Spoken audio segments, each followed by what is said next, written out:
Hello YouTubers, this is the Noobifier. Today I had an opportunity to join WTFosaurus on the Redacted podcast, a weekly interactive discussion of the development of Star Citizen. Both Twerk17 and Board Gamer are doing fine, they were just busy. I'm posting it up in case you missed it, and I hope you enjoy. It is Wednesday, September 13th, 2017. Welcome to another episode of Redacted. Today I am joined by Noobifier. Twerk is getting his life together after Hurricane Irma had basically ripped through his home. We don't know, I don't know if anything's been damaged or anything like that, but I do know that him and his cat are both okay. And Board Gamer is taking some time off to take care of his brother because his brother was in a car accident recently. So I am joined today by Twerk, or by fucking Noobifier 1337. Twerk 1337. Twerk 1337 is an amalgamation of Twerk17 and Noobifier 17. Yeah. So, first things first, we do have, and I know I said Noobifier 17 on purpose. We do have shirts on sale, exclamation point merch from the Redacted store. If you want to support this podcast and the entire team, go pick up one of the Redacted or our shirts from the store. They are on sale right now for $14 for the next 2 days.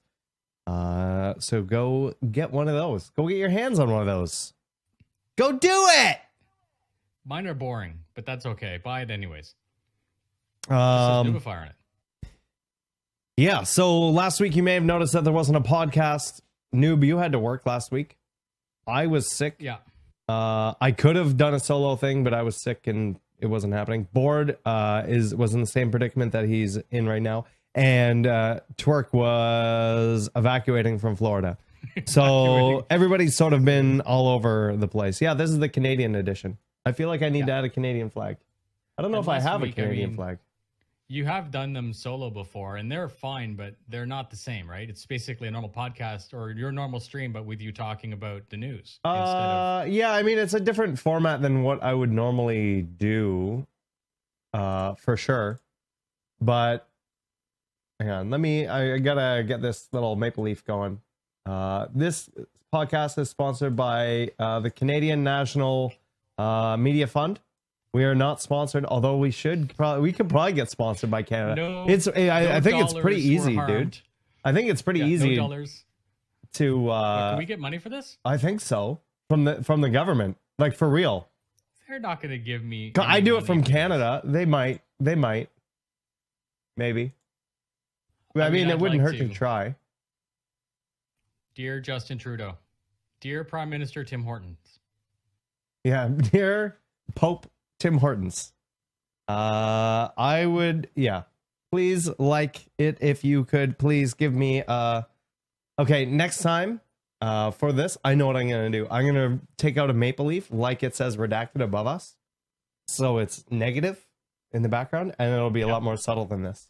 But for now, I have a Canadian dinner jacket like you wear. You know, your plaid, the red. Yeah. So next time you let me know, I'll support that. Okay. Yeah, and I have like a red and black plaid lumberjack thing. Perfect. And then now all we have to do is get flappy heads and say, "New dude about it, eh? Yeah, right? Fucking A." You know, those videos don't even bother me. The South Park videos, I actually think it's really funny. Because Canada's always doing something remarkable, like building a wall or bombing something, or being 8-bit. It's not like we're pussies. You know, we're always blowing something up. Yeah, because I'm pretty sure Canada has like a bunch of tax stuff for it and everything. That's something I'll have to look into, because I always stream it from here, so it is technically Canadian content even when we have other people on. Probably give you like 5 cents or something. Whatever. It's 5 cents more than I didn't have, and it makes us look totally legit. I get to have like the Government of Canada thing on there. Not that anybody cares. The government seal. Anyways, enough rambling on about random bullshit. We don't have any dates, obviously, for Evocati PT or Live. Those have been removed. If you're just catching up with Star Citizen now, we've moved into what they do as a burn down report now instead of the schedule report. And so they give us some stats on how many bugs are left. Last week was 94, I believe. This week is 76 with 10 blockers, which is up a little bit.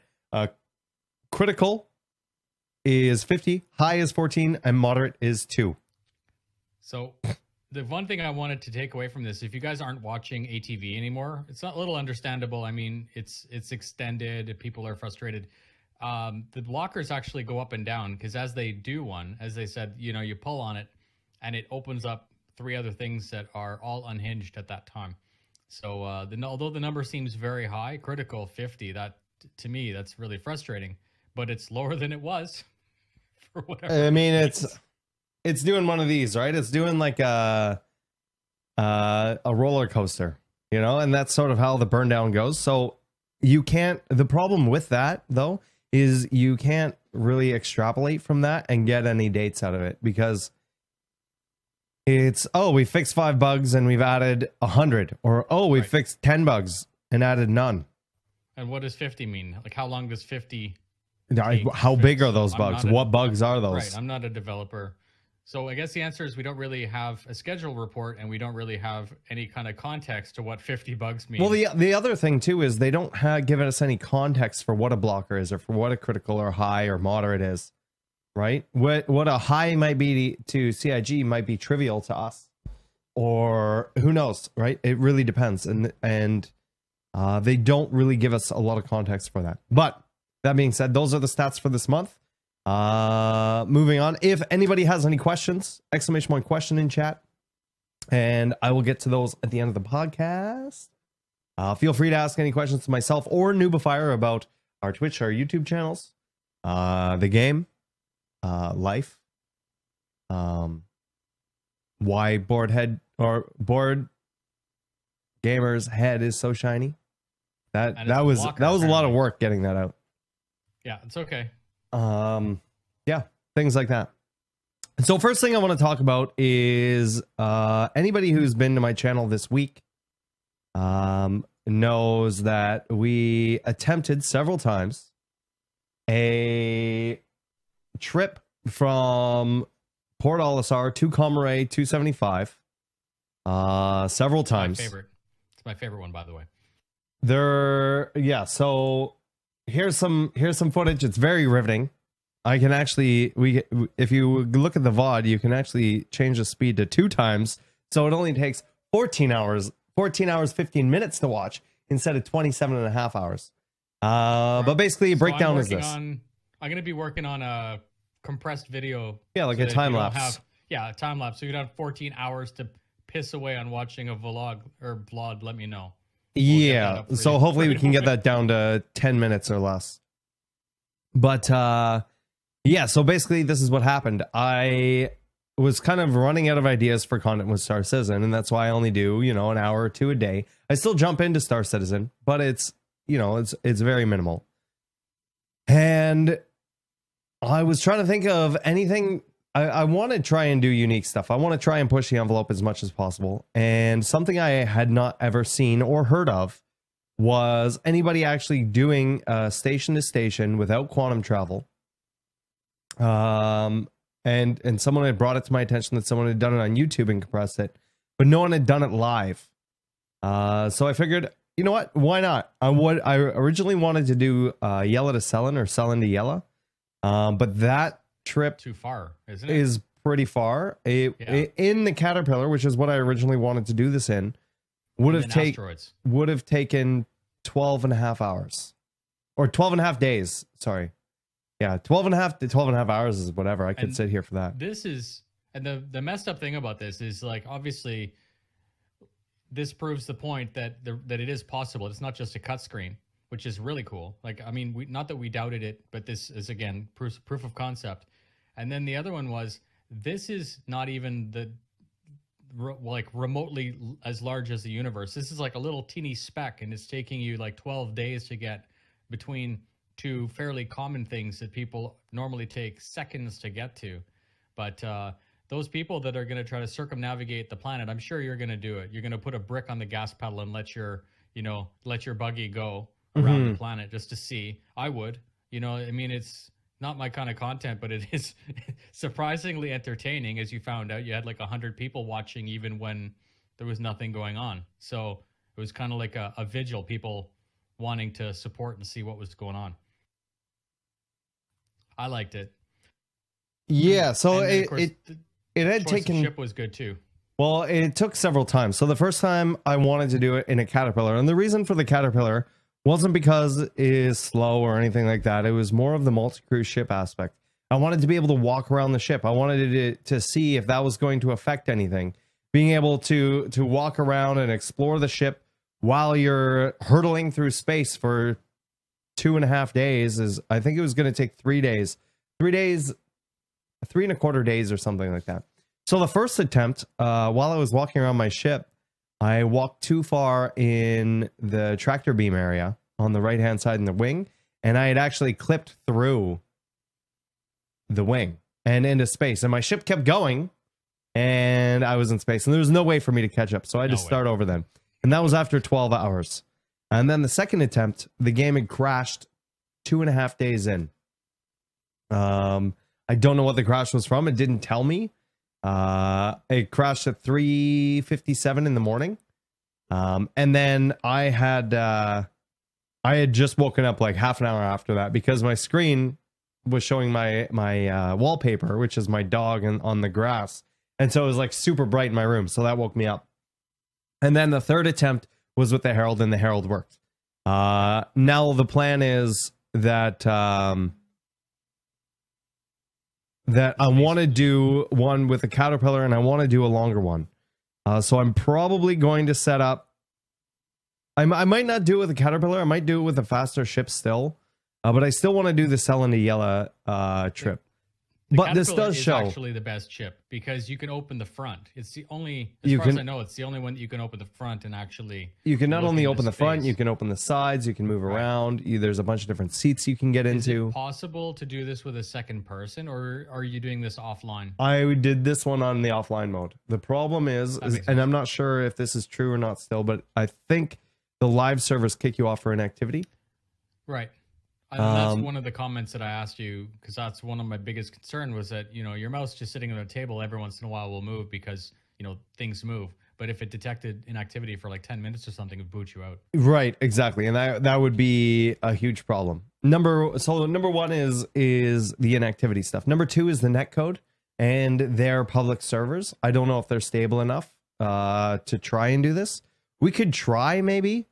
Maybe we can play around with it today after the podcast, and I can see if it is possible, because it would be really cool to go with a bunch of a couple different people. You're going to end up with, okay, so the cool Number thing one, is people are going to have the ability to jump servers and try to find you and blow up your ship. Right. That's another negative, big time. That's a negative, yes, but it's also, if you're in, say, a Herald, nobody's going to catch up to you. And you can't, and everybody who thinks that you can quantum and then just stop where I'm at, that's not going to happen. It's not so Space easy. is a lot bigger. 83, like even this shortest distance of 83,000 kilometers, that's a lot of space. It's not going to happen. So I'm not really worried about that. But it would be cool to kind of go with a group of people that are also willing to commit their computer to a day or two. Not doing anything else. Escort, right? You could get a guy. So Caterpillar, a good escort for a Caterpillar might be a Vanguard or something. You could do something like that, or you could just have a bunch of people on the same ship. Yeah, and there's the command match velocity, anyways. So if you were perfectly in alignment, you could hit match velocity and then just ghost ride the whip. Yep, exactly. But I mean, there's a lot of things that would be interesting. Now with 3.0. I don't know if this is going to be even possible in the future because of the orbiting mechanics. Because it's going to change the distances of everything. Everything's going to be moving while you're trying to catch up to them. And the speeds, even with the Herald, aren't that fast. Like 3,060 kilometers an hour is what it worked out to be. It sounds fast, but it's really not as fast as you'd need it to be. And it would change the time scale for traveling between those things.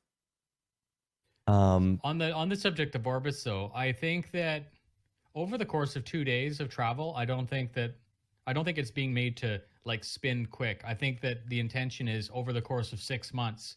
If you jump into a place at Christmas and then you come back in 6 months, that the planet might be on the other side. I don't think it's going to be moving fast enough for your calculation to throw off, but it will definitely obviously throw it off a little bit. I guess you try. You have to remember, if you're moving and it takes you 3 days to get there, Yeah. it's going to move significantly, right? Yeah. So, yeah, I don't know. It would be something interesting to test out. While you're flying, did you not? You can go into quantum and not engage quantum, and then make sure that yeah. So that's what I did. Is I pull up and make sure I was still on track, and there wasn't any like listing off. And there wasn't. It was pretty good, and I literally came right up to the station when we got there. Now, I do have a question for you. Mm-hmm. Did you make it there with pirates, or did the pirates? So I did make it there, and it was a mission. Now looking back on this, hindsight's 2020. Is before I did the trip, I should have quantum there in a different ship, completed the mission, gone back, and then done it. I didn't do that, knowing the Herald was the fastest, but is like the least armed. It's brutal. So when I showed up, the mission did pop off still. And so it spawned a 350R, and I had almost taken him down, but he had done a lot more damage to me. Turning in the Herald isn't very good, and so he was doing a lot of damage to me when I was trying to line him up. So the only thing, the thing that basically proves a point that we didn't know, or I didn't know if it was when you quantumed in, if that triggered the mission. Obviously, the proximity is proven to be the thing that triggers it. Yeah, it's proximity to the station. Yeah. So when you quantum, you don't quantum to where that proximity is, and when you fly in, obviously, as soon as you hit that barrier, I don't know how far that is away from the station. But as soon as you hit that barrier, it sort of spools that up. It would have been nice to been able to go in, kill it, turn off the comm array, and then head back to Olisar. I would have quantum back to Olisar, but it would have been nice to finish that whole loop in one thing. I did get a vengeance on my character by flying back with a Buccaneer, however.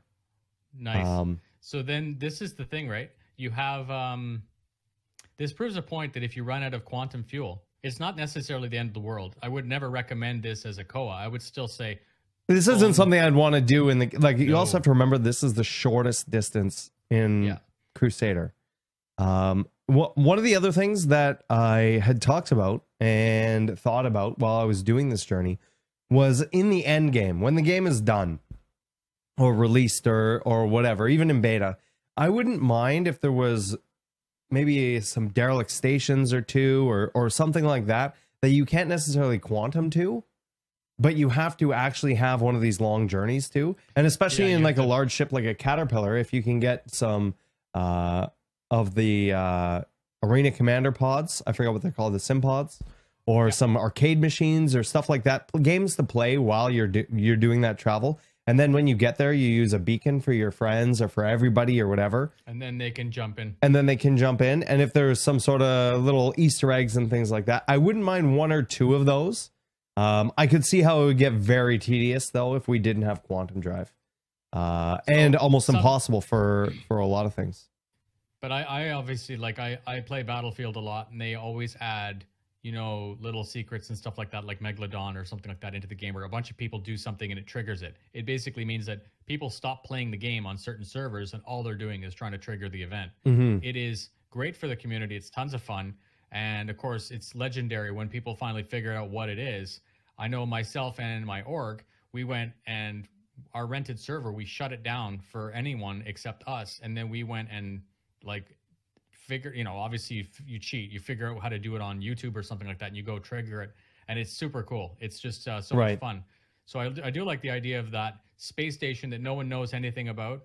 They may mention it in lore. Yeah, and it might have some sort of, you know, Chris Roberts has talked about having achievements in game as an actual physical thing, and that could be a really cool thing, right? You have things like, I use WoW a lot, but WoW has the Insanity achievement, which is where you get faction like exalted with one faction and then exalted with the opposite faction, and you can't do those quickly. Those are things that take weeks and weeks and weeks to get exalted with one. If you have them, that means something. Right, exactly. And I think that it would be cool if they did something like this, especially for the people who are exploration or into the space trucking or whatever. Even for me, I really enjoyed that. And I think it would have been a lot more fun had I had a whole crew of people, had we had the opportunity to jump in and play different games and stuff like that, and been in a fleet and all kinds of cool stuff. Yeah, it would have been like, what do you want to do this week? Well, let's go find that space station. Collectively as an org, you know, you get 5 or 6 people, 6 or 7 people. They know that they're not working for the whole weekend, and they know that they can try to achieve it. Right. Sure. That sounds like fun. Like, actually, I like the fighter stuff, but that's mainly only because the fighter stuff is what we have now. The PU is limited, right? Yeah, it's very limited in what we have. The whole focus of the org is going away from that and towards actual gameplay. For the first time ever, when 3.0 drops, that's the plan anyways. Well, it's coming in with beacons, it's coming in with trading and the economy and everything else as well. I just want to address something really quickly. Chad has been mentioning, what's that black mark on your face in the overlay? It's a part that I forgot. I missed when I was erasing stuff and setting up. I had literally just set up this overlay right before the podcast, so I had missed the little black mark. So you're going to see a little black mark. I apologize. I know it's triggering. It triggers me too. It's too late. There's nothing we can do about it. Once again, if anybody has any questions, !! Question in chat, and Anna will post a link. Click on that and fill that out, and we will get to those at the end of the podcast. If you have one for myself or the Noobifier about our channels, the game, our opinions on whatever, feel free to give them. Gaming in general. The next one, I'm going to let you sort of run here because you had made a couple videos about this and you had some strong opinions about it. Right. And that's the 600i concept. I'm going to pull up the 600i video here. Okay. And you guys can see that black mark on my face again. Bam. But yeah, why don't you go over sort of everything? For sure. So the 600i, cool ship, really neat, very hyped up. I mean, obviously, CIG had been launching fighter, and then finally they said very soon, I think it was after the eclipse, they're like, no more fighter ships, we're going to get industry and we're going to get civilian ships, which was fantastic. The 600i, I think we've been hearing about it for 3 months or whatever, and we knew it was supposed to be a luxury ship. A lot of us figured that it would be like a miniature 890 jump. With that, the idea of VIP gameplay. Of course, none of this is confirmed, right? So this is potentially our own hype biting us in the ass. Anyways, a lot of it is speculation, right? On what the Origin series ships is, sort of what the 300 is, what the 890 is, where it would fit in between that. Looking at things like the Phoenix. You know what the 85X looks like? Like that's the most recent version of the design style guide, right? Right. So we have an idea of the smooth lines and what type of colors and stuff like that. So 600i supposed to come out as the 600i, 615p are the two ideas. Explorer, just like the 300. Again, a lot of interpretation. I'm surprised did they go with the 615? They just called them two different EX and LX, right? Because it's a module, right? If it was a discrete hull, like the 315 is its own hull. So I think that's why they decided to straight up just call it, 650 or 600i module, which is cool. That's totally understandable. What wasn't understandable is there was a lot of confusion between the brochure and the actual concept document.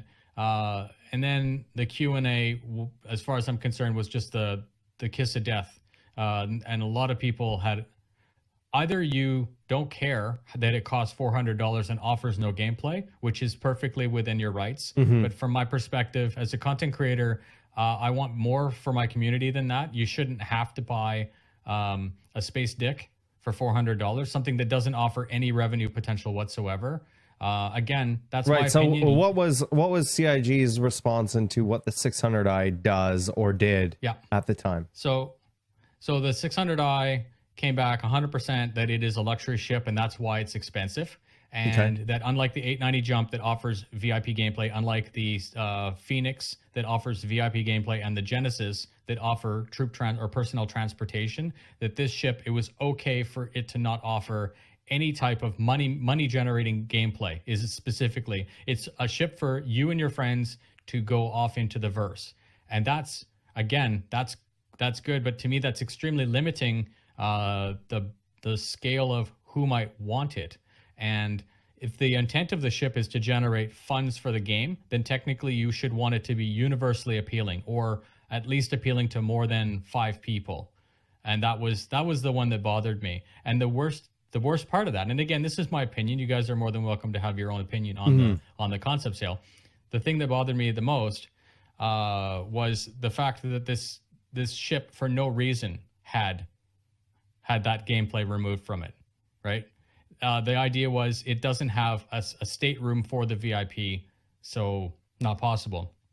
My perspective is that it didn't have the point defense system that the Phoenix has. Right. And those are less frustrating to me. Right. But I'm just saying in general, it seemed like it was a lot lacking. This is what I'm getting from you anyways. I didn't do a lot of research on the 600i because the luxury ships I've really no interest in at this point. You're going to be interested in it when people are flying them. When they're flying them, but right now, it's not something that I'm going to be flying around in the alpha and playing around with. So purposely, like, they hadn't fleshed out the interior. And again, I'm not a developer, but according to that, the model, it just looked like they put some framework in there, nothing fancy. So what's to say that they can't change the geometry when they fully flesh it out? So it would simply take a pen stroke to say, yes, it's going to have VIP gameplay and we're going to move some stuff around. Some of the community guys, so the first video I did was super critical. And if you guys aren't used to my opinion coming through my videos, well, then you got shocked. However, overall, a lot of people got into chat and said, yes, I agree with you. The ship needs more, right? It's incomplete. Mm-hmm. Then we spent a day to figure out ways to make it better. And we moved some stuff around in the design. That's video number 2. And then video 3 was, I loved this part about the community. Ben got in with Nikki the Batgirl, and she basically flamed him for all these questions from the community. And he finally said, yes, that not only was the concept super confusing and frustrating for the community, he's like, there's no reason why a $400 ship shouldn't have some means of making money. And then he basically promised that we will get another Q&A. So good news for everyone. If you wanted it just to be a space dick, then it's still a space dick, right? Yeah. You don't have to go do missions with it. And if you want it to be potentially a cargo runabout, something, an exploration runabout, or whatever, a VIP ship, the possibilities will be there in the future. So win-win. Right on. But if you don't mind, I'm going to go on one other thing. Yep. In doing that, there was a third video, which was the breakdown of Ben's thing. In that one there, I did an assessment of the concept sales in the past. And it was not... And what not they were like a year ago, kind of? Right, exactly. So you think about the Genesis Starliner. We will argue that that's a fairly insignificant ship that not many people found that to be appealing yet. But wait for it, because that thing, I think, is going to be a cash cow. Anyways, when that came out, they came out with a design document. It must have been like Tony Z figuring out how all the gameplay is going to come out. And it launched with a little video. The website had like destination cards, like there was, I don't know, it was just very, very good. And more importantly, that ship launched without a Q&A, and we had no problems figuring out what the ship was going to do. Same thing with the Vanguard. The Vanguard came out fully fleshed out. There was very few questions because it's, clearly stated deep range, big gas tanks, good efficient engines, designed to do this, designed to come back in 15 pieces and survive extra, blah, blah, blah, blah, blah. No Q&A, no problem. And then we started to get into the situation where people were asking questions and then they decided to have a Q&A. I would like to think that it's not because the questions were becoming harder, it's that there were fewer answers coming from the concept sales. And I'm not saying laziness or anything like that. I'm just saying complacency. So that video I actually got flamed hard on. Excuse me. Many people got in and, basically called me a bastard for giving CIG shit and holding them accountable, which again is you're right as a community. You're more than welcome to express your opinion on my content. But what you forget is that the reality is the concept sale is supposed to be generating money for the game development. And on top of that, they know what questions we're going to ask straight away. They know that we want to know how many guns, how much shields, what it can do, how much cargo, how many, That's why sometimes the Q&As sort of frustrate me a little bit, because I feel like there's questions that they know that would just never get asked about. And they think they would know, because they've done the designing on the ship, that it would be important. But instead they use the most voted questions on Spectrum or wherever it is that they use them. And maybe those don't get asked. And so those questions don't get answered. right? Like when they did the Q&A on the naming convention, right, which came out with a 600i, I didn't even know that that was a thing. I didn't even know that we could do that. And by the time I learned about the naming stuff on there, the Q&A was already up, and it didn't answer questions like, are we going to be able to name other ships? Are all names going to be specific to hull only? Are they all going to be unique to each different hull, and all of this other stuff? When are we going to start to be able to name other ships? What does it mean by reserving a name? When are we going to be able to reserve names for other ships, and so on and so forth? If and when we go into beta or end of alpha, or whenever those naming conventions get put in, will those all get wiped again, and will we have to do it again? There's a million questions. Do the names go with the ship when you gift them? And that was confirmed, that ship is called whatever you name it, and whoever inherits it gets the name, right? Which is, and so there were a lot of these different questions that I know I would have asked with that. Yeah. Had I had known that mechanic was coming in with it, and they didn't. They just sort of dropped it in there and just answered a bunch of random questions that were very specific to that ship. Sorry for cutting you off. No, it's all good. A lot of very good came from that discussion with Ben on the Batgirls questions, anyways, because it's common knowledge that they try to balance the ship's price, and again, the price doesn't have anything to do with the in-game value. It's a pledge. We're all told to tell that, and that's the truth. However, there is the trend that a $40 ship and an $80 ship should offer you more gameplay options, right? It's not pay to win. Let's not get into all that stuff, but let's just distill it down to this. So when, let's say, a $400 ship comes out, Ben confirmed that they go through a process. It's not just like adding up the tally of all the parts. Of all the parts. It's adding the gameplay and what it's capable of doing and all that other stuff. And it has the prestige of the ship was confirmed. And that had an entire follow-on effect for me. So the prestige of that ship, he confirmed, will give you access to different game mechanics or different missions, or different areas or whatever. Exactly. So the follow-on to that, I thought of showering, what you're wearing, the state of what you're wearing, maybe the ship and what your ship looks like. Exactly. Everything like that will mean something. So if you haven't showered in 2 weeks, your character's not even going to be able to buy food. Example, like never mind getting a mission. Those are some, it has some really cool connotations, and it's not that hasn't been spoken about before, but that was really the first time where it was a point blank question answer, and it was confirmed that the ship will in fact change. Is a status symbol. Is a status symbol, and will open up different missions. And that's where some of its value comes in, right? That's why it's a $400 ship, not a $300 ship. Which is great, because you're Aquila, you won't be able to do that mission, but in the 600i, you will. So, cool. Or maybe you'd be invited to an NPC's Million Mile High Club if you're flying a 600i, not so much a Caterpillar. Again, awesome. Like everyone thinks, just finish the goddamn game or whatever. But this is all stuff that I think is really necessary. It's not fluff. This is all part of the whole point of building the best simulator in the universe, right? It's really good. Right. I mean, it's interesting from an outside perspective, as someone who wasn't really paying attention a lot to the 600i. It was interesting to sort of see the community be like, yo, what's going on with this ship? What is it? And not really have an answer to that. But that's good that they're addressing that and going to give us more information on that here in the near future. Yeah, and it doesn't have to happen now, because the ship's probably not going to be hangar ready, flight ready for a year or two. So it's a missed opportunity for those people that bought it. A lot of people actually commented, Nubifier, I refunded, right? Like I just got my money back. They didn't even melt it. They literally asked Alexis for their money back, right? It's just, that's unfortunate too, because that's extra load for them, but whatever. Tangent confirmed. Yeah. Just a reminder that we do have questions available right now. ! Question in chat. If you have any for myself or Noob, fill out that link that Anna will post. And also another reminder that we do have all of our shirts for the Redacted team are on sale right here. ! Merch in chat, like what I've done right there. Click on that link. All shirts are now $14 with super cheap shipping all over the world. That is a tongue twister. And they're not shitty shirts either. They're good. I'm They're wearing good one. clothes. Mine is from.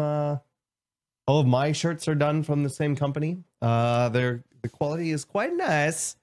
I like them. Anyways, enough shilling of our own shit. Moving on.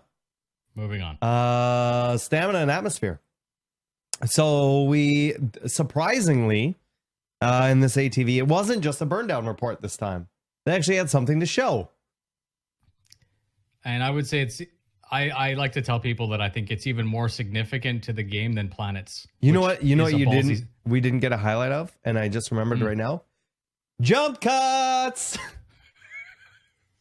I wish I had multiple cameras so I could like be switching my fucking camera every 5 seconds. They really need to use more B-roll footage or something when it comes to that. But anyways, moving on. Beyond the jump cut is what we'll call it. So they showed the stamina system, which ties into the room system and the oxygen system and everything like that. And one of the things that a lot of people brought up to me first and foremost was, don't you think a lot of that is excessive? And it's going to be overly complicated and all this other stuff. And no, I don't think so. I think in the background, yes, there's a lot of stuff going on, and there's a lot of things that it's calculating and figuring out. But it'll be seamless. But I think from a user's perspective, it's going to be very straightforward and make a lot of sense, right? If you're jumping in from Call of Duty, you're going to be frustrated by. You're going to think the game's super slow. Well, even not even that. Even, being able to see your heart rate and using that as your stamina meter, seeing your suit oxygen, things like that, seeing things like how that affects your body.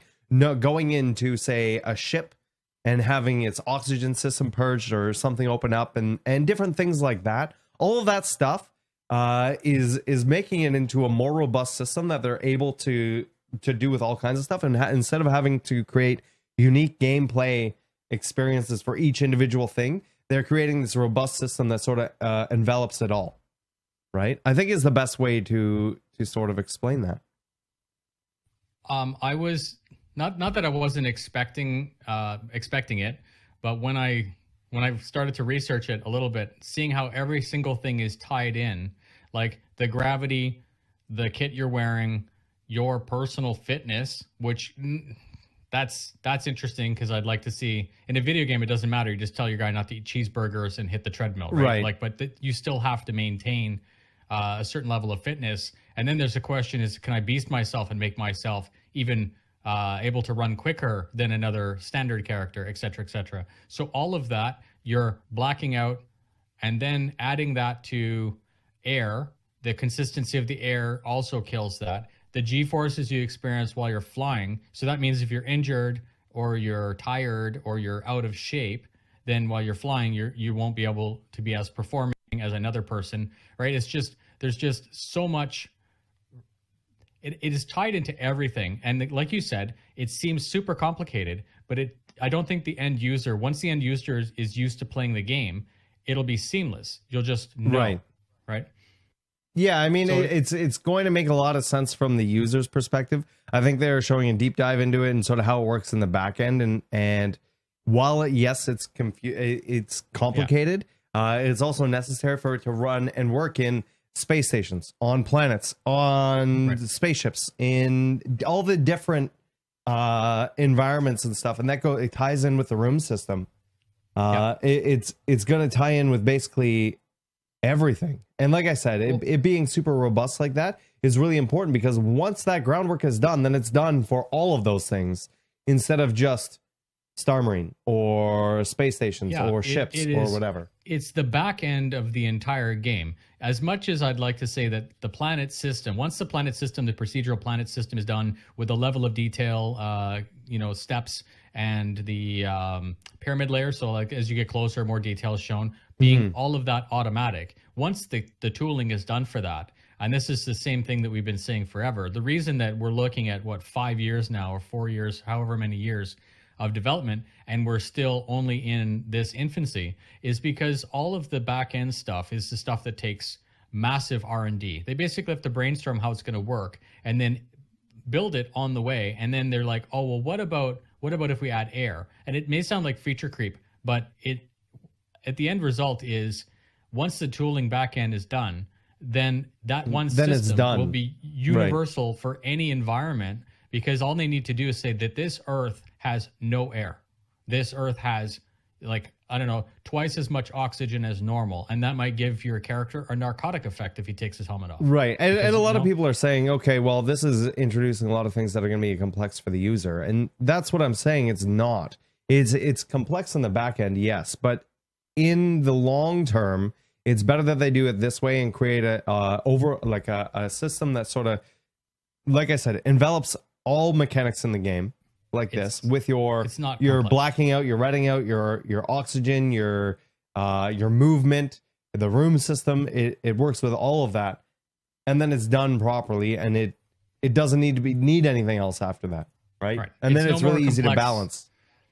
It's no more complex than me knowing in the winter at night that I need a coat and jacket, or and gloves. You know, like I wouldn't go outside in a t-shirt because I know it's cold outside. It's the same thing. You land your ship on the planet and you say, there's no atmosphere out there. I need to go get my helmet. Like it's that seamless, and it's automatic on top of that. So is it? I can't run for 20 minutes and then start like bunny hopping around. Right. And then the other thing is nice. Like, let's say you wanted to carry around the Gauss rifle and a ton of ammo. You're basically trading.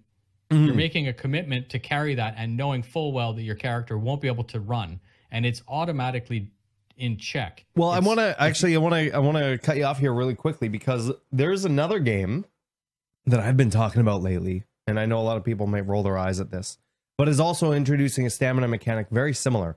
It's based on how much stuff you're carrying, how heavy those items are, and your movement and stuff like that. And that game is something everybody here has heard of. It is called DayZ. And with the next patch, they're introducing this new stamina system where it's based, every single item has a weight value, and it affects you on your movement and your breathing and the animations and stuff like that. Arma does something very similar. I'm not sure. I don't really follow the community. I'm just sort of following the game on and off. Okay. But and Arma does it as well. Arma has a stamina system with their gear based on how much stuff you're carrying and things like that. And I'm sure there's other games that do it as well. But yeah. So I asked a question about it, and some guy said, "Oh yeah, there's some 14-year-old Mars game. I don't know the specific name of it, but apparently that game used to take into consideration like the contents of the next room versus you wearing your helmet, and there was a penalty for wearing the helmet. And it's not like, I think CIG is stripping off the idea. The idea is an intuitive leap of faith that you're going to try to simulate it exactly like it is, so that it behaves like real life. And then there's guys that were saying, oh well, they copied Hellion, and I'm like, which came out first? And then I'm like, and even then, like you could say, you know, oh, CSGO has shooting guns, and so does Halo, and so does SOCOM and everything else. Yeah, I mean, and because they're trying to replicate real world or like a realistic environment, then it's not copyright or ripping people off, because everyone's seeking the same thing, which is realism. Right. Perfect. Another reminder, if you have questions for me, instead of typing them directly into chat, please type !question. And we will get to those at the end, whether it's about stamina atmosphere, if it's about the 600 series, if it's about my long trip this week, if it's about why my dog is whining in the background, if it's why does Nubifier look the way he does. Any of those questions, throw them in the questions, and we will get to those at the end of the podcast here. We do have a couple other things here that I can go over really quickly. There was an interview with Chris Roberts from Eurogamer.net that was published on the 11th of September. I know Board Gamer has done a video on that. If you want to go check that out, !Board Gamer in chat. And you can go see that. I haven't had a chance to read that. Have you? I watched this video. Oh, the actual article? I watched totally a little bit of Board's video, but I haven't seen the actual interview. So, I cheaped out on it. Right. So that's why we're not talking about it here today.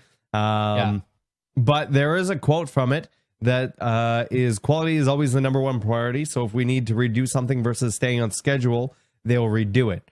That R&D is quite unpredictable for this project of this scale, and some additions may need to get made on the way. Very many tongue twisters today. Very many? Thanks a lot, Chris Roberts. Thanks, man. Thanks, Chris. Apparently, that's not a surprise, right? That's not a surprise. We have an at all. update on when we're going to be able to buy ships in game, and that is going to be coming in with 3.1. What ships those are going to be, we don't know yet. But they said 3.1 will let you buy ships as well. And then from there, we'll add more features for more specific activities, mining, repair, building out more of the infrastructure for a dynamic universe. So yeah, and that doesn't mean the store's going away. I don't read that as being that the store's going away, because that's what funds the game. No, and I have a strong feeling in my gut that you're not going to be able to buy all ships anyways. No, it would defeat the point of the rare sales and all the hype that's generated from, anniversary sale, for example. And we also got another screenshot of the Apocalypse Arms railgun. We've seen this in action. We've seen this many, many times. But there's another close-up version of that. And where was it? This was from Twitter, right? That was, a couple days ago, or yesterday from CIG. Yesterday from CIG's Twitter. So if you want that, I can actually post this in chat as well if you'd like. Okay. I love how all the guns look like guns. I know that sounds like a stupid thing to say, but they don't look like, laser cannons from some goofy video game. They look like 1,000 years in the future, whatever. They look like they work, though. They look like they've just been optimized versions of what we may have now. Except we don't usually put gigantic bearing, like words across. Yeah. Branding, whatever. Exactly. Okay, so I'm going to jump into questions here. There are some here. I've noticed some people were trying to message me during the podcast in chat. I would suggest throwing those in the questions, and we will get into them here. Reminder that we're not devs. We are not devs. All of the answers are speculation unless we have a source for them. Yeah. So first question is from Citizen Shenanigans. And he said, what did CIG say about keeping fit in the verse? So this is something that sort of bothers me. And we can go into a little bit more of a discussion on this. Is how do they determine what people's VO2 max is, or what tires them out after what ability? Right? Is there going to be a thing where if you're more active, then your cardio goes up, or is it just going to be, I imagine it's going to just be the same for everybody in game, but I wonder what those are based off of, right? Because it really frustrates me when I get into a game and I know what my own personal abilities are, and then I might embellish them a little bit, but when I play a game that is where a character is supposed to be a lot more fit and a lot more active than I am, and they're half of what I'm able to do, right? And this goes into a couple other games too, right? Where it bothers me where you need to drink every 30 minutes or you die. And it's like, well, that's not realistic at all. It gets real, and it also gets really frustrating. It's not tedious, fun. And it gets tedious. Yeah. So I actually have a comment on that. So for example, have you ever been marathon runner or know a marathon runner? They sell these little gel packs. It's basically like sugar and carbs, right? It's just go juice. Yep. So with the buff and debuff system where you get tired, not that you could take like your helmet Pips off or something. and take that. Exactly. You could go get a pick-me-up. So and they could even use that to maybe congeal your blood a little bit more for blacking out and redding out. We already have it in game, right? It's to stabilize it. Medipen, it stabilizes you. So let's say you're in a combat situation, you're getting completely shot at and you're constantly taking those. That could, in fact, make you fat. It could give you too much energy or something like that. Like if you're constantly using them, the penalty of that is that your character gets out of shape or somehow compromised, like he gets full of toxins or something and needs to get detoxed. So that's one way I was thinking they could do it. Also, if your character's constantly lethargic, sitting, like if you're in a hull C back and forth all the time, when you go finally put your suit on and go to fight some guy who might be a Marine who's constantly doing that type of mission, then your character might be at a disadvantage. And that's the one instance where I think it makes sense. But to actually answer your question, am I going to have to put my character on a treadmill? Do I have to watch what I eat? Like we discussed before podcasts, that's so easy to do in game. You're like cheeseburger, salad, no, you will eat salad, you bastard. Yeah. You know, like it's just so it doesn't. Yeah, I mean, and at what point do you say, okay, this isn't fun, this is just tedious and kind of a pain in the ass? Yeah, right. It's game mechanics for the sake of game mechanics. But I do think, like, again, when people initially saw the stamina mechanics and the breathing and everything, there was so much push, and it's a normal psychological thing that to resist change, right? We know what we have now, and we kind of like it, and then everyone's like, oh, well, this is good. This just seems so overwhelming, and it's going to be complex, and I'm not going to want to play. It's going to ruin the game. I would say, let's see it before you decide that it's going to ruin the game. And then if it sucks, then it's I think some people's complaint would be, we don't even need to see it. It seems like it's more work than what it's worth. Right. And with some things, I would agree, right? Like, they had talked about, okay, we didn't want to make this into survival, like we're not going to have food and water.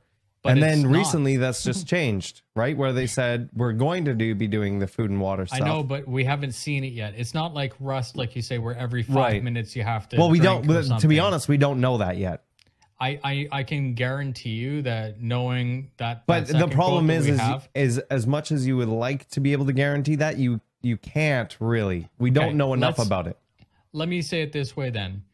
If that comes out like that, the majority of the community would agree that that's the wrong direction. Right. And that's what I'm saying. Our opinion, at that point, it's too late because they've been working on it for so long to do that. But it can be balanced. It can be all the numbers. It's just a number. No, I don't think I don't think you're catching on what I'm saying here. Okay. I'm saying that it's a waste of time for them to be working on it in the first place. Potentially. I'm not saying it is, but it's a potential waste of them working on it in the first place, when it doesn't really add a lot to the game. And it maybe I don't know how many devs it takes to work on it or whatever. And then if they decide to scratch it after it's been built, it's like, okay, well, so it will never be scrapped. The system, right? I'm not saying of the system, but it may not be worth the time put into it. Okay, don't forget this system, the atmosphere, the stamina, the G system, the injury system. I'm not talking about any of these things in particular. I'm just saying in general. It could be anything. It could be anything in general. There could be, because they don't really tell us what they're working on before it's done.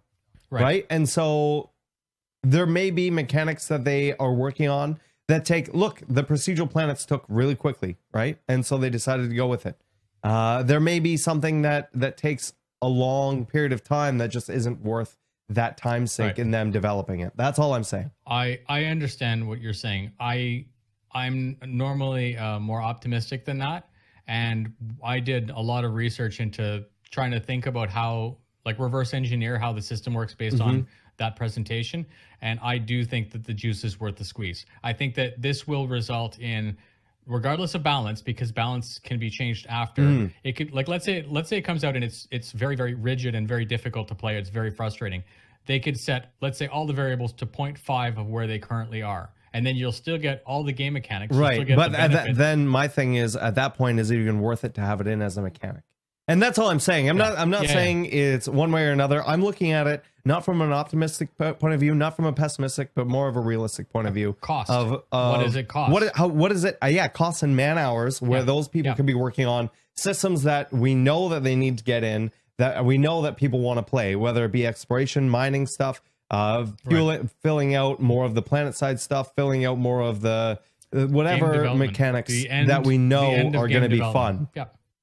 That's all. I agree with you. I understand exactly what you're saying, and I think that we both agree. I just think that from my perspective is not from, like, the actual what I'm seeing as and I'm not saying you're not a first person shooter game player. What I'm seeing, I'm very excited about, because I know that if it's not fun, that it can be balanced. But at the end of the day, I still don't think it's a waste, because running up the stairs and becoming tired, if that becomes tedious and a pain in the ass, then all they need to do is reduce the amount. Well, but that's what I'm saying. Okay, what if I'll use a different example, because I'm not trying to use a specific example of stamina or something like that. What happens if mining is terrible, and whatever they release into mining, they do, and they've worked on this whole system, and it's boring, and nobody wants to do it? and nobody plays it, and nobody plays the game that way, it's a waste of time. Right? And I'm not saying that mining is. I'm just using that as a random thing. Or the Genesis, you know, hauling people back and forth. If that's completely boring, or if hauling goods is more profitable or more fun or whatever, or the exact same thing, then and they have to do all this crazy stuff to get it so people do it too, it's like it's a waste of time. There's no reason for them to do that. And that's all I'm going off of. I agree with you on that, but I would also like to return. Sorry, this is a question. I know this is really taking a long time, but there's always, like in the 10 years of development, there's always time for a redo. And you're right. Maybe there are certain topics that should be deferred after launch, right? Make it feature complete, and this is our target. Right. For at release, what point do you say, okay, these things are worth R&Ding and these things aren't? Right.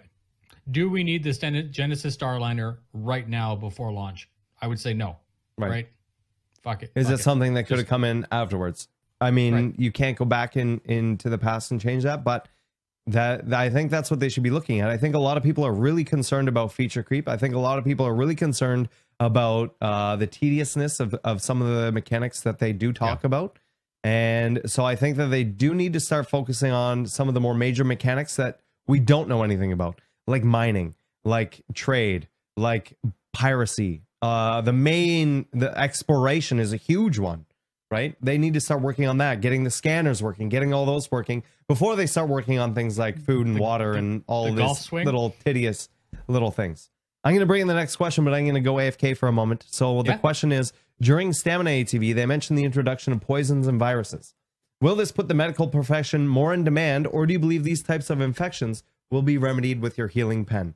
Before I go, the healing pen is just a quick fix right now. It is not an all-encompassing healing thing that's going to stay in the game. But take it away. I'll be back in one moment. Okay, so no stress, right?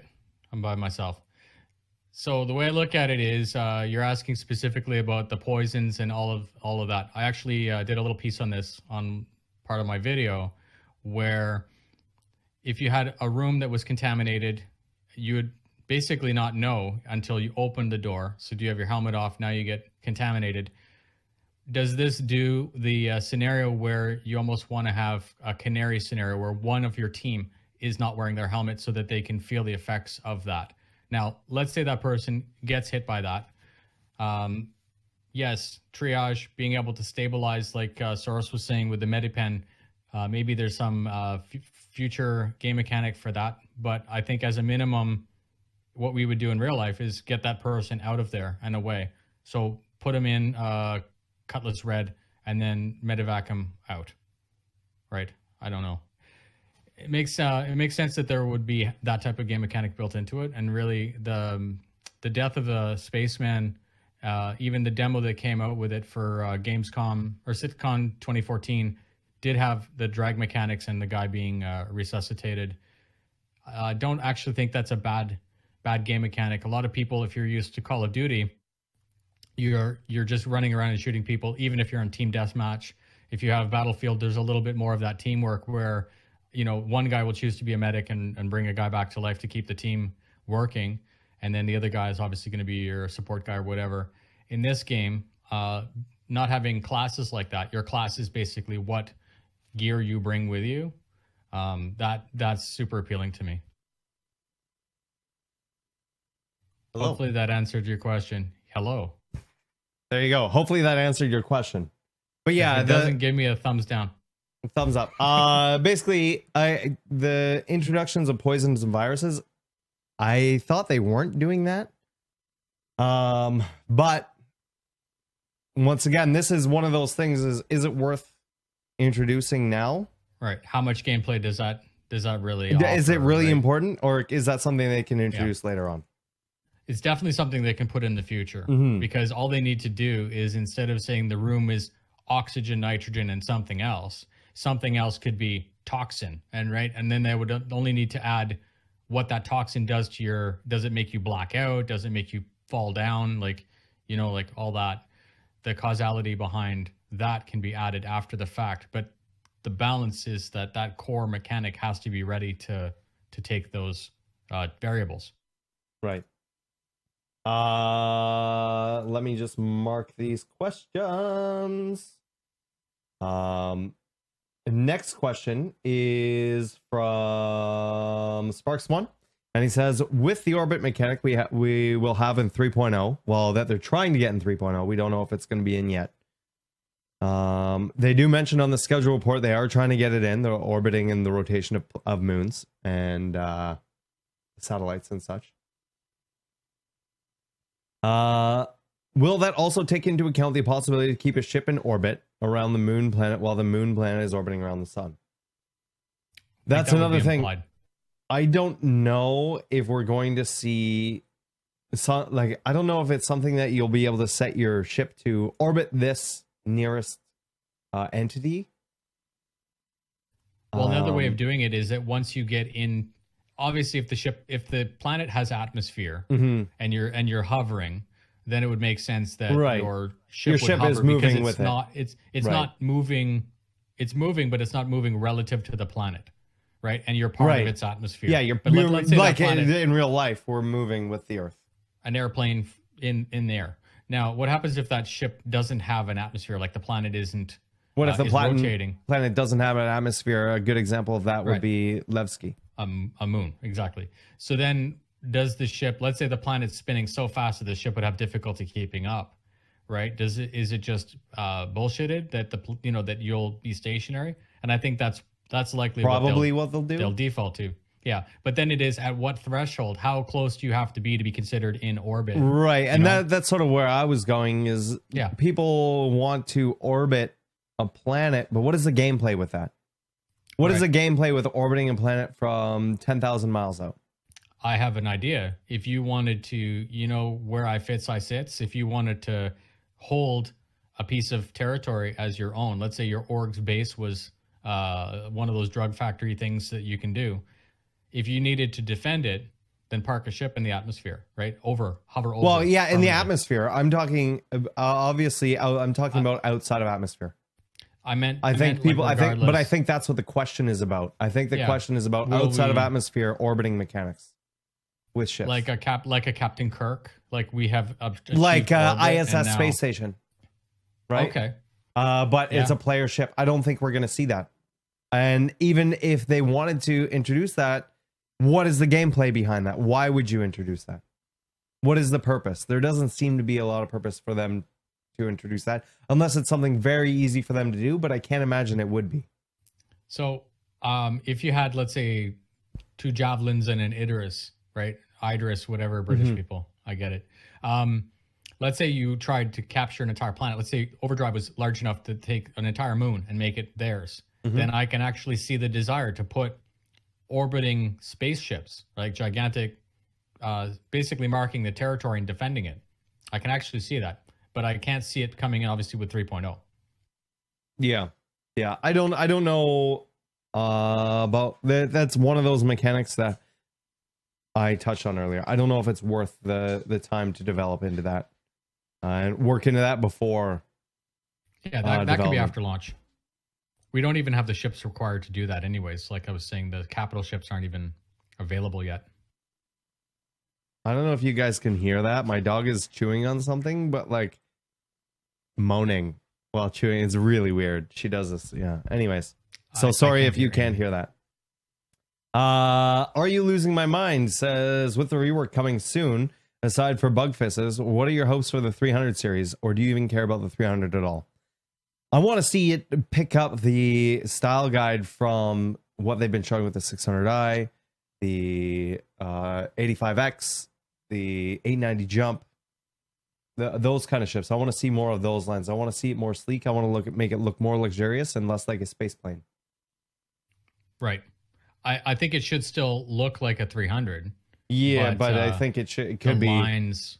The lines on the 85X are completely not the same as the original model, the 300. It could be a lot smoothed out. It could be those nice like whites and blues, and then with that ship also gets the same thing that Ben was talking about, which is it's a premium ship. It offers potentially different, a different clientele, right? And I as soon as he said that, that's the first thing that came to my mind is like, wow, then the 300 series isn't just another Hornet, right? It's just not a shitty Hornet. It's actually, it has a completely different purpose, which is very cool. Westbrook Drew said, do you feel that the current gameplay is better than some games already out there? And even though 3.0 is considered alpha, it will be more game than other AAA titles. Not really. No. Netcode. Yeah, I think the thing that's holding it back the most is something we're not getting in 3.0, and that's what Nubifire just said. I think it's the netcode. I think that once that's in, then it has the potential to be, with fixes here and there, and especially with the Delta patcher as well, with the ability for them to put out fixes and for them to put out, minor balance things and stuff like that. It does have the potential to be, but as it is standing right now, the current gameplay, no, I don't think it's better than games already out there. All you need to do is, so the game code is solid, and all you need to do is go play offline for that. And if you don't know how to do it, just Google it. It's exclamation point offline in chat. Thank you. You've already done that. Perfect. That is, it's not even an exploit, but all it does is it launches the game not tied to the server, and you get whatever your computer is capable of doing. Right. So if you just wanted to do the missions, if you just want to do some exploration, you just wanted to do a good example is what I did with my journey, where I don't need other players on the server. It's not vital to what I want to do. Then you're going to get a better frame rate. But if you're talking about things like Arena Commander, Star Marine, the things where you could actually put it up towards another game, those things I don't think it can stand on its own two legs at the moment. No. And incidentally, that's a great way to figure out the age-old question, can my computer run Can my computer run it? Is a great example, is you jump in and try out the offline mode and see how that works for your computer. You can see what your frame rate is by typing exclamation point or by typing print screen and then the tilde key, and it'll show you in the... If you're still getting 5 frames per second, then it's time to get rid of your grandma's laptop isn't going to cut it. Yeah. It's probably not going to do it. Our next question from GMR Blake, in-game communication. How will that work? Spectrum. So Spectrum is going to be a second program that you're going to be running in the background of your computer that will tie into Star Citizen, but Spectrum will be the one doing all of the heavy lifting for sending text and voice and the FOIP, which is the facial stuff. It's going to do all the heavy lifting for that, but it will be integrated into the game. Think of it as an add-on that works on its own, but in tandem with Star Citizen. So that's what Spectrum is for right now, and we have Spectrum right now. Even though it isn't tied into the game, I don't think it's coming in with 3.0, correct? No, and the thing is, though, don't forget that that's independent of the actual development. Like, that's a different studio, right? Completely different studio. The development sort of needs, like, they had said, like, behavior, it's behavior, right? Yeah. Montreal. Yeah. So they had said that they are now waiting for CIG to catch up to them, for them to put that in. But essentially what's going to happen is, right now when you type, you hit enter or F12 and then enter and you can type stuff, that will be Spectrum. But right now those two aren't integrated. So Spectrum is being built and Star Citizen is being built. And at some point they're going to be merged together.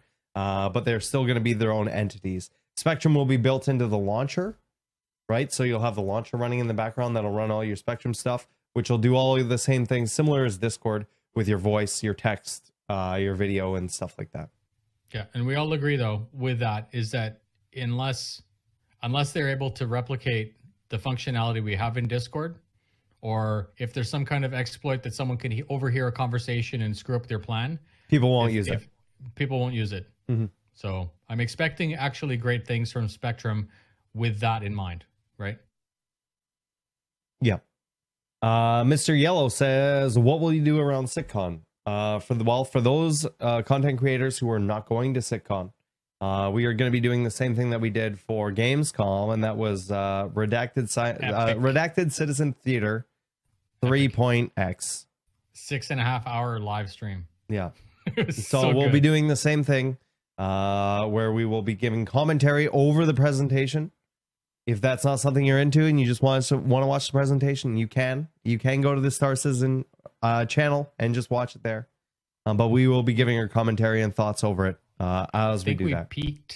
We peaked at 2,200 for the last one, Gamescom. I was watching the numbers. Did we? I'm not sure what we peaked at. 2200, and that was just before the show started. A lot of people took your advice and they went and watched it without commentary. Because they didn't want to hear, they wanted to pay attention to it for themselves. And that's fine. Perfectly fine. Yeah. Victorum says the 600i stats using the new dimensions for SCU and different component sizes, small, medium, large, etc., than the Constellation. However, many complaints don't mention this at all when comparing the two ships. Personally, I think with some modification, the 600i Explorer could be the best solo exploration in the game. That's not really a question, is it? More of a statement, but yep. I mean, I don't know if you have anything to add to that. Say to it. So, yes, I actually do. Sorry, when that ship, like that first video that triggered me was that the $350 Carrack and the $275 Aquila basically trump the shit out of the 600i. That was until Ben confirmed the whole luxury, all that other gameplay and stuff like that. And of course, the modularity opens up. So, I mean, the question wasn't a question. I still think that your better value is the Aquila. And on top of that, the Aquila is coming out with the next patch. So you'll actually be able to fly it. Our next question is from Skywing. Hi guys, do you think the game-changing ship may be a base building ship? Love the podcast, thanks. That's what I've been speculating it's going to be. I think it's going to be something along the same idea as a construction vehicle in Command and Conquer, where it'll be something where it either turns into a satellite or a mod, like some sort of base that you can build on top of, and that's what you use to claim land, and maybe you're only allowed, they're super expensive or something. So it'll prevent people from building in all kinds of different places all the time. But I don't know. I don't know what else it could be outside of that for a game-changing. I will say this though, with the history of hyping, overhyping, and then missing the mark, for CIG to purposely for 2 or 3 months talk about something as the game changer. It better be game changing. It's gonna. That's what I get. And the thing to me is even that, to be honest, isn't game changing. The only real thing that's game changing at this point is the net code. A free ship would be game changing. No, I'm just kidding. I'm just kidding. Really. Next question is from Gothreg. When will CIG start making major changes to the flight model and make it less like an FPS? And do you think these changes will move the game in any meaningful way away from a Twitch experience? I think they're going to continue doing what they were doing before this long content drought without any patches. And I think, especially with a Delta patch, you're going to start to see a lot more of these changes come and take place and test them out. And that's what they're going to be able to do, because right now they can't do that without sending out, you know, and it costs them money and stuff. So it makes sense from a financial standpoint that they don't do this. 30 gigs. Whatever, even if it's 10 gigs to change something very minor, it just doesn't make any sense. So I'm hoping that we're going to start seeing changes to things like stamina, things like FPS mechanics, things like flight mechanics, and all of this stuff being changed and tested on a more regular basis. Well, flight mechanics is going to change straight up because of the stamina, because stamina is tied to blacking out. And currently the last patch, right, but the IFCS stuff and everything is what I'm sort of talking about. Yeah, right.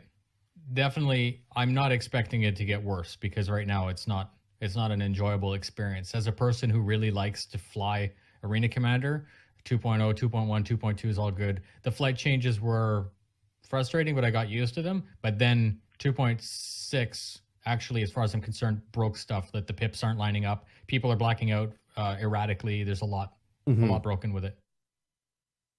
Wikiki Smoke says, will all buildings in game eventually be purchasable?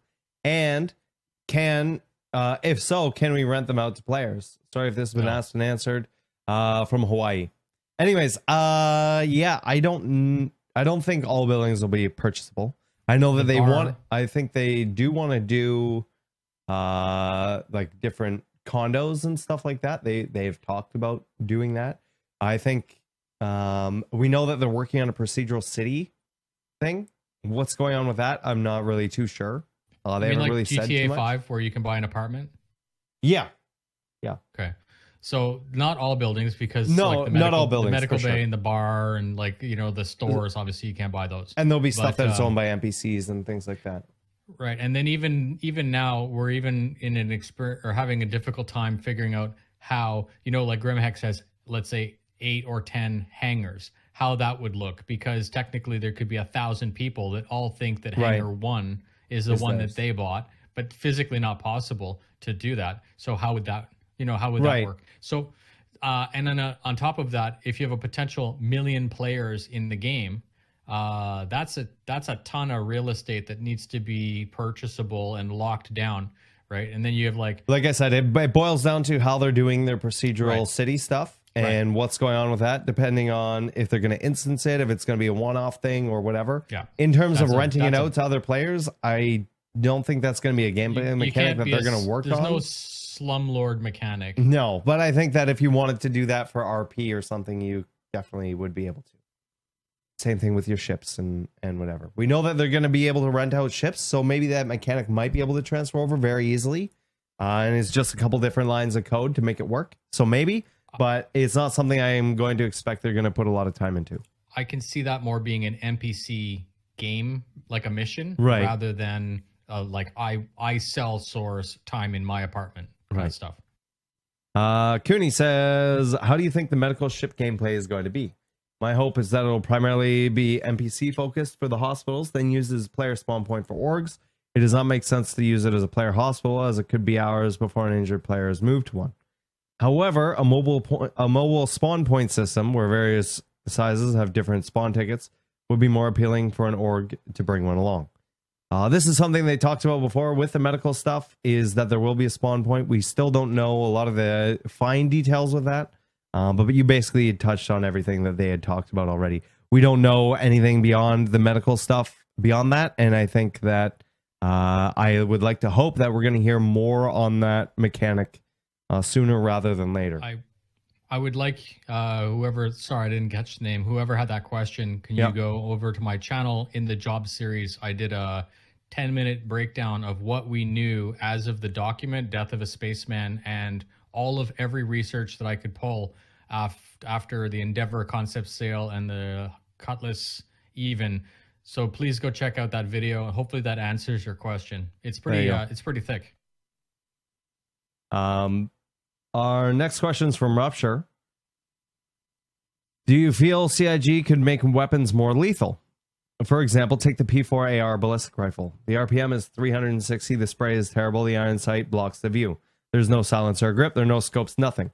This while armor is impenetrable. Well, that's going to be changing with the attachment system, which is coming in with 3.0. What items are coming in with that? I mean, you don't want God weapons either. TTK. I don't want a 5 nanosecond TTK where you can't return fire in a tactical shooter. So that's, I mean, of course they could. They could buff the shit out of the gun and make it kill everything. And there are weapons that do that right now. The Gauss and the shotgun is actually really strong, but it's also risk reward because you have no range and you have to be spot on and stuff like that. So I would like to say get that out of your head as far as the God gun meta where you can go up and melee the guy and he's just instantly dead. That's you don't necessarily want that in this game where there's something called permadeath, because I don't want to be in character generation all the time because one guy got a lucky shot with, you know, some particular is sitting up in some mountains with a sniper rifle just pinging people off. Yeah, that's not in a high traffic zone. It's not good gameplay. But yeah, with that will be coming all kinds of attachments and things like that. We know the sights are going to be interchangeable. We know we're going to get different magazines. We're going to get things like silencers and stuff like that as well moving forward. That's the whole point of the attachment system, which is coming in with 3.0. I don't believe we're going to get all of those things with 3.0, but those things will start to become a possibility. Suppressor, silencer, whatever. Everybody knows what I'm talking about. Accessorize it, ladies. Yep. Mall Ninja, your heart out. Next question from Citizen Shenanigans. What functionality do you want to get in the Spectrum phone app? Example, you're logged into the game. Can the phone app give you all the functionality of your Mobi when you're not at your computer? For me personally, I just want to be able to talk to my organization and do whatever I could normally do with Spectrum on my desktop. The same way that Discord does. I don't expect to be able to do Mobi-Glass and be shipping things over and be moving stuff and organizing things that way, but I do expect to be able to go in and broadcast in-game by talking to people in-game from wherever I am, right? Let's say I'm at home, but I'm wherever, you know, I'm out shopping. I can still be there for org meetings and things like that are happening in-game. Literally what you can do with your phone in real life. Basically be connected, right? Be aware of what's going on, situational awareness, that type of stuff. I would like to be able to, if I'm on a mission somewhere and I punch out, that beacon goes off, that the Discord app on the phone, for those people that are interested, let's say it's a weekend, 3 people from my org mate, 10 people from my org will know that I'm in distress, and if they really wanted to, at 2 a.m, they could put their slippers on and go downstairs and log in and come get me. Right. Yeah. That would be an interesting level of functionality. Something where you have the option to, like with most apps on your phone, you can turn alerts on or off, and you could send out an alert saying, hey, this is whatever, you know, and yes, some orgs will abuse that, and you may get it where it's like, I'm not going to do this, but I could see it where if it's a streamer org where they're like, oh, I'm going live right now. Oh, I'm going live right now. Right. Or it could be something more serious like, oh, shit, our base is under attack. If you're here, please jump on. If you're able to log in. Yeah. Right. But I think it's important on the user's end that they're able to turn that on or turn that off. Oh, hell yes. It has to be for everything, like muting the VoIP system is the same thing. It has to be user control. Yeah, but that's what I would like to see with that. Steady K says, hello, I remember hearing about interactive cockpit surfaces, as we're going to have detailed control of the ship systems in 3D cockpit functions, like some of the flight sims. Or is it going to be more simplified? It's going to be both. It's already done. It's coming in with 3.0, and you'll be able to do a one-touch thing, or you can go through all of your systems and turn everything on, and then turn everything off manually if you want. Hotkeys are confirmed, and you'll also be able to use your mouse as well, and look at those things and interact with them individually. If you really want to push that button. Yep. So they are confirmed, and it is in for the next patch. And it's part of the inner thought system as well. Like you'll see the choices pop up. Neferhotep says, are you thinking they will have to wait on the render to texture before implementing true gameplay mechanics? I think the render to texture is done from what it looks like. So no, I don't think so. Iron Spear, unless you have something to add to that. No. Iron Spear says about the Retaliator. It is not in schedule list for rework on the RSI website. I really like the possibilities of the modularity of the ship, but if I buy a Vommer version, could I swap and switch with other modules back and forth, or would it be possible only with a base model? I believe the modules are swappable with that. The modules were sold part of the concept, and we really have had no news on how that would work. And then that became confused because the Vanguard Buck system came out, and then we got another ship that, like the Caterpillar, came out with no modules, and then the Endeavor was sold with modules. So the whole concept, from my perspective, as far as I know, not as a developer, interchanging modules, yes, that's supposed to be a thing. Yeah. But if you have the Bomber version, that's the super expensive. I think it's like it just has the Bomber module with it. In it, right, and it will fire your size 9 torpedoes. But you'll be able to swap that out for whatever else. And I think they've talked about that with some of the other sales as well, where it's like, yeah, these are just the modules. It's what was the recent ship that was sold with not the 600i, but something else that was sold with the module. But they were saying that, you know, you can buy. I think it was the Ground Rover that has the different modules, and you buy the vehicle, and each vehicle comes with the module. But eventually, those will be able to be swapped.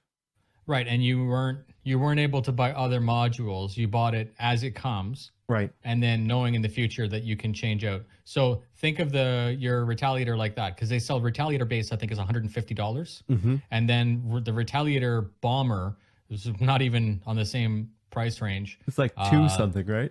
Yeah, it's pretty beefy. But I know, like, I owned I had it just to do a video on it, and it came and it was empty. It was kind of disappointing, right? There's nothing you can do with it. It's literally a bunch of turrets attached to a very, very cool looking ship. Yeah.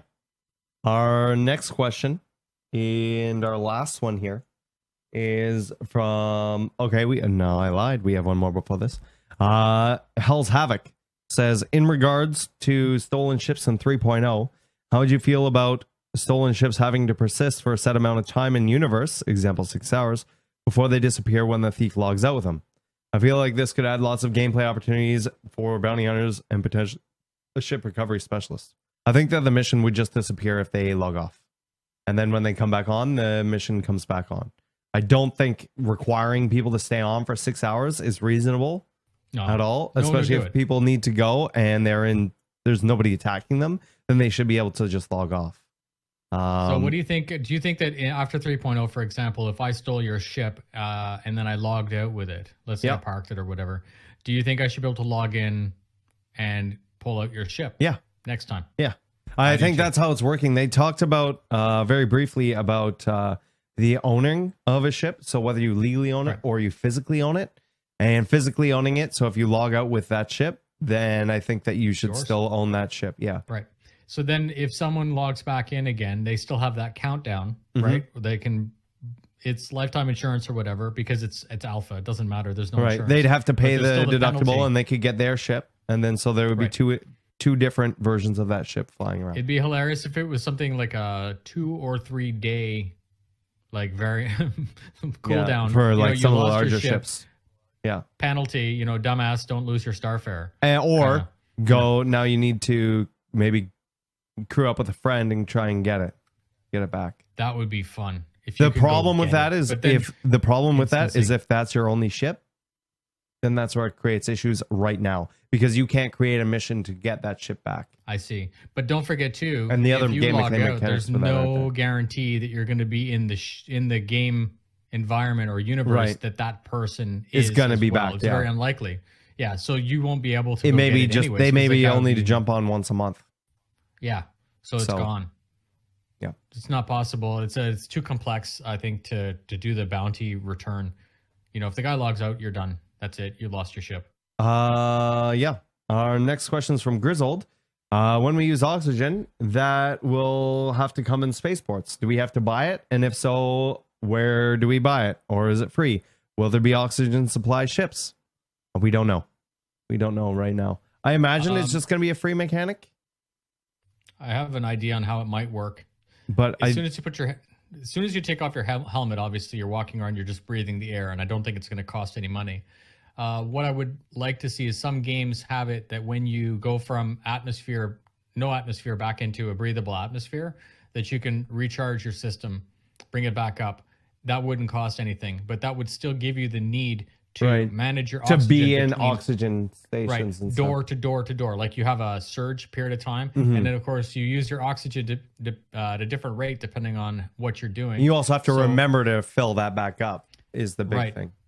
And I think that's what the cost that they were saying in that ATV, that the cost of wearing your helmet is that if you're flying your, Saber, and there's no oxygen environment in the canopy, that you have a finite amount of time. You basically have to be connected to that ship, and maybe the ship runs down. But then we're getting into mechanics that to me that would piss me off. Like it's just tedious again. I don't think, I mean, if they need to make it a money sink, then they need to make it a money sink. It really depends. It's a money sink isn't really that big of an issue if their economy requires it. It's just one of those things that they could charge for it if they need to, just like repairing ships or just like fuel and stuff like that. They could charge if they need to. If people are stockpiling money too much, then it may be something that later on in the game, they're like, okay, it used to be free, but now it's a new mechanic that we're introducing. You have to go to a recharge station. That would trigger people. But I don't want to be flying around my Connie or my Cutlass Black with a pallet of oxygen tanks in the back just because. No. Like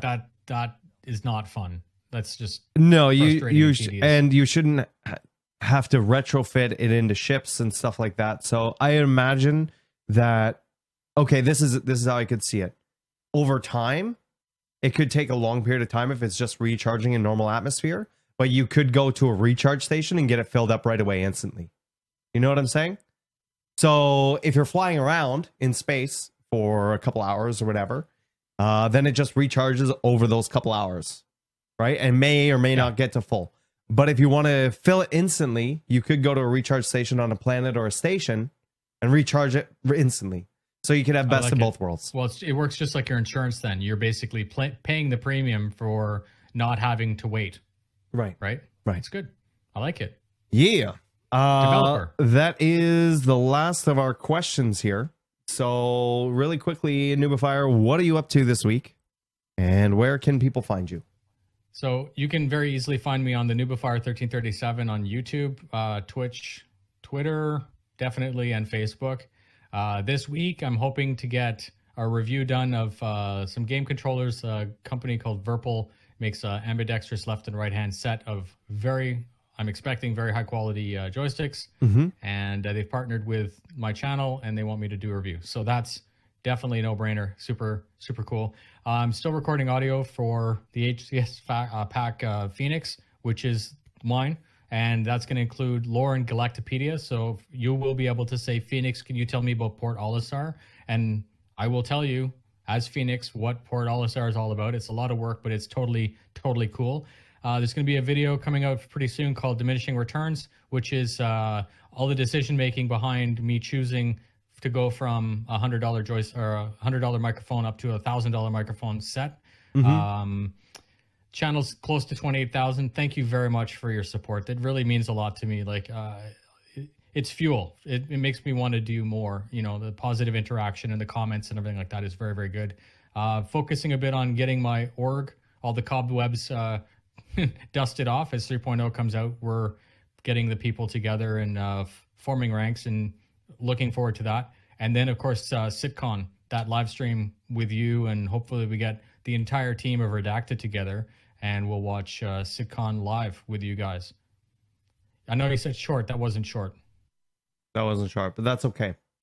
Yeah, so we are, you can find me on twitch.tv/WTFosaurus and twitter.com/WTFosaurus. We are going to be ending here. I may be jumping on later. I don't know if I'm going to do another long voyage trip or not. But I do need to go eat, and I do need to take the doggo out.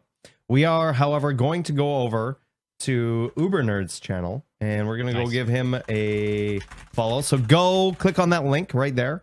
We're going to be going over here, and let's see what he's doing. Thanks. So jump over there, spam your emotes, say hello, like this. He's playing some game, talking about Star Citizen. Go check him out. And we will see you guys later today, if not next week. Thank you so much. And I will see you guys later. Bye, guys. Morning for a lot of people.